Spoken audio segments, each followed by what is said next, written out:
Memorandum of association ഒരു കമ്പനിയുടെ വളരെ പ്രധാനപ്പെട്ട ഒരു ഡോക്യുമെൻ്റാണ് അത്. ഈ ഒരു ഡോക്യുമെൻ്റ് പ്രിപ്പയർ ചെയ്യുന്ന കമ്പനി സ്റ്റാർട്ട് ചെയ്യുന്ന സമയത്താണ്. അപ്പോൾ ഒരു സാധാരണയായി ഒരു സിംഗിൾ ഓണറാണെങ്കിൽ മെമ്മോറാണ്ടം ഇഷ്യൂ ചെയ്യുമ്പോൾ വലിയ പ്രശ്നം വരാറില്ല. കാരണം ഫ്യൂച്ചർ അമെൻമെൻറ്റ്സിൽ ആരുടെയും സമ്മതം ആവശ്യമില്ല.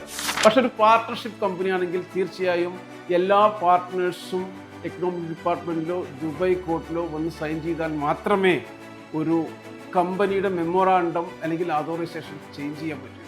അതുകൊണ്ട് നിങ്ങൾ എപ്പോഴും മെമ്മോറാണ്ടം അസോസിയേഷൻ സൈൻ ചെയ്യുന്നതിന് മുമ്പ്, എസ്പെഷ്യലി ഒരു പാർട്ട്ണർഷിപ്പ് കമ്പനി ആണെങ്കിൽ കംപ്ലീറ്റ് വായിച്ച് നോക്കിയിട്ട് മാത്രമേ സൈൻ ചെയ്യാൻ പാടുകയുള്ളൂ.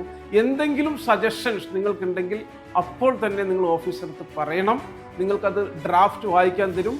എന്നിട്ട് ആ ഡ്രാഫ്റ്റ് വായിച്ച് നോക്കിയ ശേഷം മാത്രമേ നിങ്ങൾ സൈൻ ചെയ്യാൻ പാടുള്ളൂ. If you have any comments let me no.